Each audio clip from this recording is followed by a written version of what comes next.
Hello and welcome to another episode of Nonsense But With Vit. Today we're going to dive into the enchanting world of theatre. Whether you're a seasoned thespian or just someone who enjoys a good show, there's something magical about the stage that captivates us all. Today I'm thrilled to welcome a special guest who lives and breathes theatre, Rhythm. Hello everyone, yes, my name is Rhythm. I guess thank you, Vit, for the enthusiastic introduction.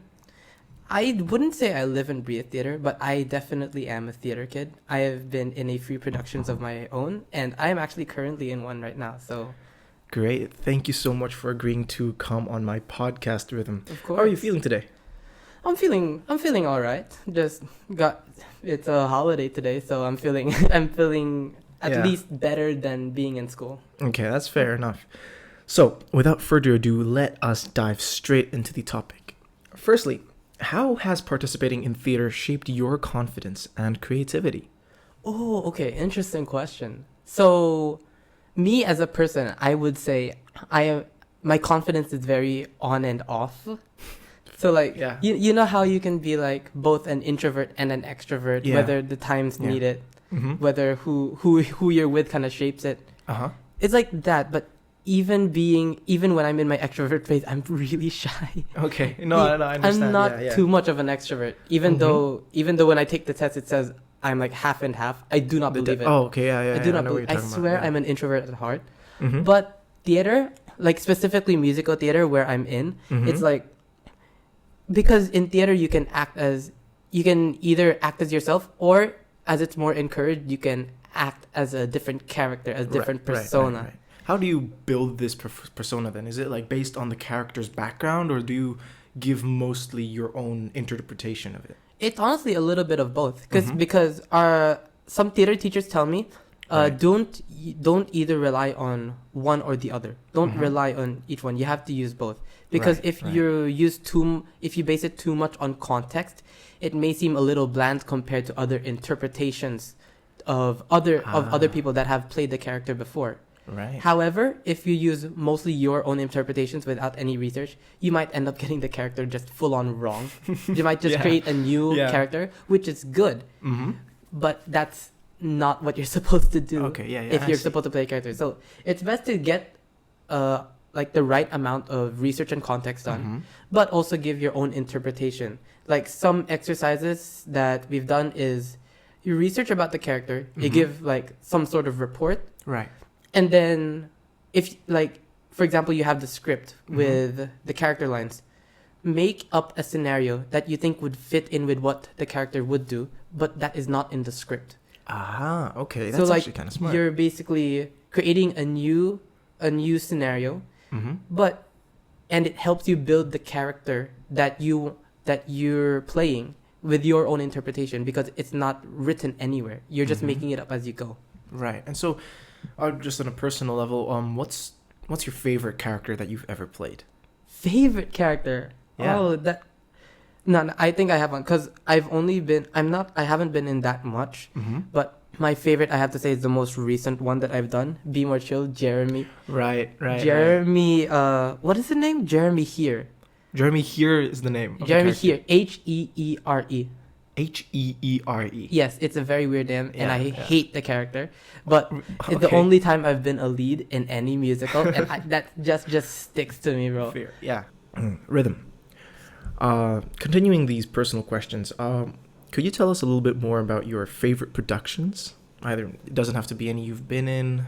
It could be anything you've ever watched. Favorite productions? Yeah. Well, I'd say for the ones I've been in, I think my answer is... for me, it's kind of tied. For the ones that I've been in, Be More Chill obviously holds a very special place in my heart, I'm the only time I've been a lead character. Like, the lead character. Yeah, that makes sense. But also, another one that holds a really special place is the first musical I ever did, which is Matilda the musical. Matilda? Yeah, the Roald Dahl book, Matilda? Yeah, they had a musical on that. It's like... Interesting. Because what's funny is that I was never a theater kid when I was younger. Wait, what? No, I knew nothing about theater. I was really reluctant to go into theater. For the audition for Matilda, we just heard it in the news because it was like by a big production company in the Philippines. Yeah. my mom kind of had to force me to go into the audition. My mom had to force me to like prepare a song, prepare a monologue. She had to force me through the entire way. So that's surprising. Because I was more of a bookworm when I was a kid. Okay. And I didn't want to go out. I just wanted to read. So if I remember correctly, there are pictures of me online where while waiting for my turn in the audition, there were a bunch of chairs. You were going forward. Yes, I was reading a book. I was not going over my song or going over my monologue or anything like that. I was just going over my book that I have not finished reading. Genuinely, that's a massive jump. And then what's funny is that my mom did not expect me. She just wanted experience for me for musicals. But so like I went out of the audition room. It's like, and then she called me over. I said, "No, I'm not done. I have to get this paper. And then once I came back, she was very confused. And then I showed her. It was a slip of paper that said I had a callback. Oh, wow. And then she went ballistic. She went insane. No, and then she bought me fries after. Okay, that's the right reward for such a jump. Yes. Must be quite a jump though, going from a quiet, shy bookworm to a theater kid. Oh, it was. On the and stage. It was a big jump, and it was embarrassing. Embarrassing. There are like my friends have like dug up videos of me online from my first audition because I think there was a montage posted on YouTube. Where it's like a montage of like the 2 audition days that happened, and I'm in there dancing. Oh wow, that sounds like a funny story. Yeah. Speaking of, are there any behind the scenes experiences that you want to tell us about? Behind the scenes, there's something, right? Honestly, well, it's definitely the behind the scenes. The fun really only starts when you're getting closer to the production, when you're in the stage. I would say that. Is it the stress? Yes, the stress is. There's so much stress when you're like in the early stages of the production, and then especially when you're getting closer to the show date, everyone in the room knows that no one is ready for it yet, which is what happened for Be More Chill. I will recount my experiences with Be More Chill more because that's the one I remember the most since it just ended very recently. I remember we got our parts in November, right, and then we started rehearsing in November with the script. By our show was in June. By May, we were all very, very worried. We were all very, very worried because no one seemed up for the job yet. I think even myself, people were forgetting lines. People were still getting called out for lines. Oh no! And even when we were doing the costumed run, everything was a mess. It's like, and what's funny is that directors usually have 2 modes. At the start, they're usually very nice, cracking jokes and everything. Once you progress, the director, the choreographer, the music director, they will switch. They will do a complete 180. They're absolutely yelling at you, yelling obscenities. They're yelling at you for like trying. I'm not saying my director, my choreographer is bad in any way. That's part of the industry. Part of the craft. Yeah. It's part of the industry. You're going to get yelled at, especially if you're not going especially if you're not being up to par with what you're supposed to be doing. Which I understand. It's just that it was very mentally taxing. Of course. Well, speaking of the stress, has that ever been an issue for you? The amount of stress that you have to go through all, production, going to rehearsals regularly, especially, since you were rehearsing in Hong Kong. Did that ever contribute to you feeling overwhelmed? Yes, absolutely. For the Be More Chill, especially for that, it was like my grades started to, I wouldn't say tank, but they started going below more. Because even when I was studying, my mind was on Be More Chill. And it's like theater, the thing is with theater and musical theater is that it requires most of your attention. It requires most of your attention span, most of your time, effort into it. You really do need to focus on it. And even our director emphasizes this. If it isn't your number 1 priority, it's best if you go. Right. Because of course, especially if you're a lead character, it's really important that you know what to do. You know what to do in rehearsals. I see. But the balance of that and school life has been something that I am still trying to achieve right now. Right. In Be More Chill, I did not balance it quite as well. Maybe there were other factors into play. Maybe there were other stuff that happened during that time period. But theater was an undeniable part of my stress. I'm not saying that to like discourage anyone into going to theater. Course, yeah. Theater is amazing. It is an amazing experience, and I do recommend, if you are very interested, you go and try it out for yourself. You go to an audition. I'm just saying that there's a lot of nuance to these types of industries, to these types of stories. And I will say that although it was very fun, it was also very stressful. Mm-hmm.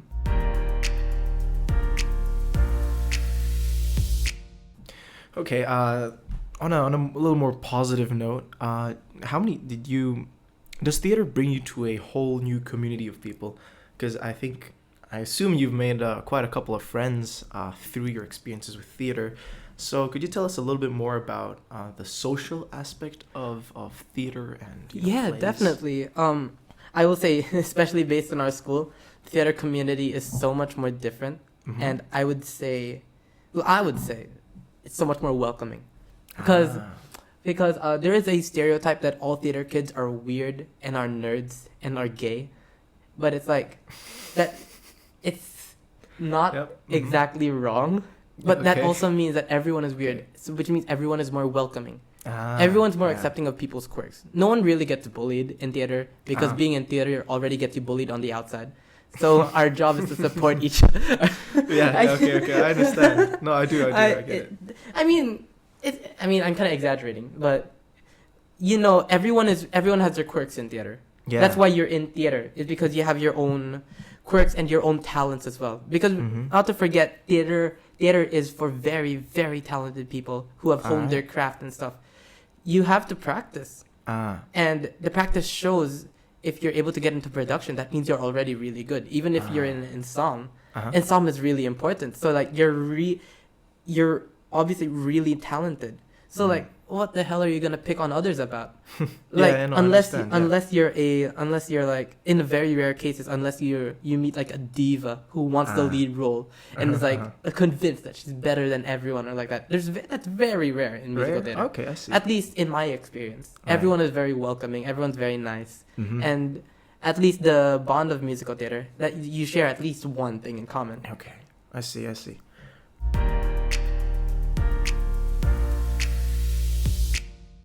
I can, in my own experiences, especially last year when I tried to do the Wizard of Oz play. You were in the backstage crew, right? Stage my only experience being a backstage person. So how was the backstage, actually? I'm curious about that. Okay, it was very new to me, as obviously, because the Wizard of Oz, it was an interesting experience. It was an interesting experience, to say the least. For all of us. Mm-hmm. But I will say, I got into I was hired as a backstage person very late into the production. So there was a lot of things to be sorted out. Because backstage is like a much more different beast than playing a role on the stage.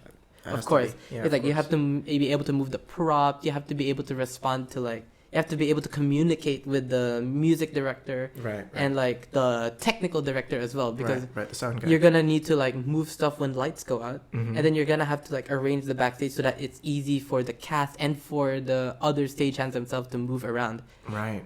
It was, I would say, for a school production, I think it was okay. It was okay. Yeah, I know.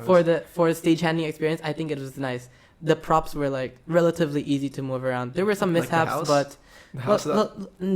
Not. I said there were exceptions. Yeah. There are exceptions. Yeah. That's why I never moved the house myself. I led that to the other stagehands. That's actually fair. I have to look after myself as well. No. Okay. But I will say, Wizard of Oz, the other stagehands are. I have a personal beef with them because school. It's a school production. They hired like the juniors, Form 1, Form 2, Form 3s. Yeah, no, I remember. They are on their phone more than half the time. And as a theater kid, it really pains me to see that. And I was very frustrated with them. Oh, wow. No, but in the end, we got it done. Oh, yeah, that's true. And I can say from the actor's perspective, it was so fun. Especially the backstage stuff. And we went off script quite a lot, I remember. I heard from like backstage meetings that, especially you with your stupid accents. They were talking about your accents quite a bit. It's not that they were bad. It's just that they caught everyone off guard. No, I know. That was the point. It's so funny though. No, but speaking of accents, is there anything you could tell us about, at least you could give me some tips, when you're developing a character, right? How much are you making things up on the go? For establishing a character, it definitely is recommended that when we're going on the stage for like a proper show, you have everything locked in. But yeah, so everything has to be planned beforehand. Right. However, because you're going through an audition process anyway to get into it, right? And you're going through an audition process to get a specific character as well. Yeah. So I would say it takes a lot of pre-planning and then pre-practicing. Yeah. But of course, there are some times I would say where you do have to make things up on the go. For like a character, if something seems more interesting and if it fits with your own personal interpretation, whether you're in the middle of rehearsal or not, just shove it in. Just shove it in, honestly. Okay. Because people will be able to go along with it unless it does not make sense at all. Okay. As long as it makes sense to some extent, shove it in. No one really cares, and honestly, it might make the production even better. Okay. It might make your interpretation even more unique than it was to the others. I see. Okay, that's an interesting. From an acting perspective, because I'm sure that you've filmed quite a couple things too. Oh yeah, of course. Yeah. So, how different is screen acting than stage acting? There is a very big difference, honestly. For stage acting, it is basically required. It's very encouraged, but to us actors, we take it as it's required because it really is necessary. You have to exaggerate your movements and your pronunciation, right? Especially when singing and especially when acting, because for a musical, for a theater stage adaptation, the stage is very far from the audience most of the time. Yeah. So like even the front row, they're not gonna see you very well unless you go up to the very, very pinnacle of the very top of the stage. So it's like it is necessary that you have to exaggerate your movements, exaggerate your facial expressions, and exaggerate no mumbling. And for the actions, you have to make it big, because if you're for screen acting, you can just like zoom in into even if an action is small, you can like emphasize it by zooming in and stuff like that. But on stage, small actions will never be seen by the audience. It'll never be seen. So especially if the stage directions say it's an important movement to like forward the plot, you need to make it big. You need to make your steps big. You need to make your actions big. You basically need to take advantage of the stage that you're on, because it is a very, very wide stage most of the time. You need to take advantage of the space that you're given and use it to its full advantage. Yeah. One, because it helps you basically develop your own character. It makes it fun. And also, it makes sure that the audience doesn't get lost on what you're doing. Because for example, there's a very important, you have to like point to an object that will like kickstart the rest of the plot. If you're like just small pointing there by your chest, like just a small finger instead of like a large arm, some people will not notice. So like they're gonna be very surprised and very lost when something happens because of that. Like, what just happened? I don't think anything happened on stage to like provoke that. So that's why you need to exaggerate your movements. Right. I see what you mean. For screen, and then for filming with like a phone or a camera, anything can be emphasized through like camera direction and stuff. Yeah. But obviously acting is still much more important. So it's best to like tone down the hyperbole, tone down the emphasis, the exaggeration. Just focus on like subtle acting techniques more. A good example of this, I hope you don't mind if I go into a rant. A very good example of this, Dear Evan Hansen. Right. It is a very good musical that also had a movie adaptation much recently. The musical was received with like critics acclaim. People love it, including myself. The movie is a disaster compared to it. Wait, because the musical, it stars this guy called Ben Platt. Yeah.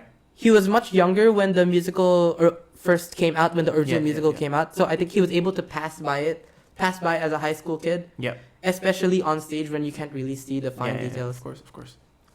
on the movie though. They casted the same guy? They cast the same guy. Like 5-10 years after the original musical. He's in his 30s.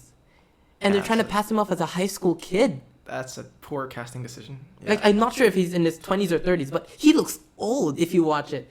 And then the worst part is, for the entire film, everyone else who's supposed to be teenagers has either like young 20s actors who actually can pass off as teenagers, or just literal teenagers. Mm-hmm. So you have this really old looking guy who's supposed to be the main character walking through a school hallway just looking nervously around with a bunch of kids. Kids. And that's only one of the criticisms I have. If we had enough time, I could rant about the whole movie by itself, but but for the sake of time, let's move on to the next question, right? One of my last questions here is, what are your career goals within the future, within the theater industry, if you decide to go in this direction? So is there anything you want to tell us about what you aspire to be? Career goals? Yeah. Honestly, ever since I went on that first Matilda the musical, I have been dead set on musical theater. Yeah, of course. Like, there was a weird patch where I moved to Macau. There's not much here, and I didn't know we could go to Hong Kong at that point. Theater scene here is dead, Theater here is dead, and so my love for theater also kind of died a little bit. Okay. But then Be More Chill ignited it, and now I am dead set on becoming a musical theater actor, or just an actor in general. Honestly, I would not mind either way, because I think I can adapt for each of them. Yeah. And I think my portfolio should be extensive enough anyway. But I am very dead set on taking musical theater as a career path. Okay. Like, maybe I can go into film acting. Maybe film acting, okay. Maybe even though you prefer theater? Yeah, even though I much prefer theater, but film acting is still acting. Yeah. And I do love acting. And maybe I can dabble in video editing here and there, because I know there are like video editing courses, maybe online or in real life. But really, my main focus, my main goal is becoming a musical theater actor. Great. Especially because even if I can't get in Broadway or the West End, it's like very slim chance, honestly, if we're talking realistically here. Mm-hmm. Very slim chance. Hey, you never know. Never know. But it's still a very slim chance. The Philippine theater scene, however, I have a lot of friends because of Matilda. I have a lot of friends there. And it has been currently, after the pandemic, it has gone basically into a whole revival, a full-on boom. It's like thriving at this point. So I think I could take my chances there. Yeah, okay, that sounds good. Great. Thank you so much. And I think that wraps up another enlightening episode of Nonsense But With Vit. A huge thank you to Rhythm for joining me today and sharing his insights into the fascinating world of theater. No, thank you for having me. Thank you. It's a pleasure to be on this podcast. Okay, hopefully we can have you again. And yes, I would not mind. Okay, great. Thank you so much. If you've enjoyed this episode, please consider subscribing, rating, and leaving a review on your favorite podcast platform, whether it be Spotify, YouTube, or Apple Podcasts. Until next time, fare thee well.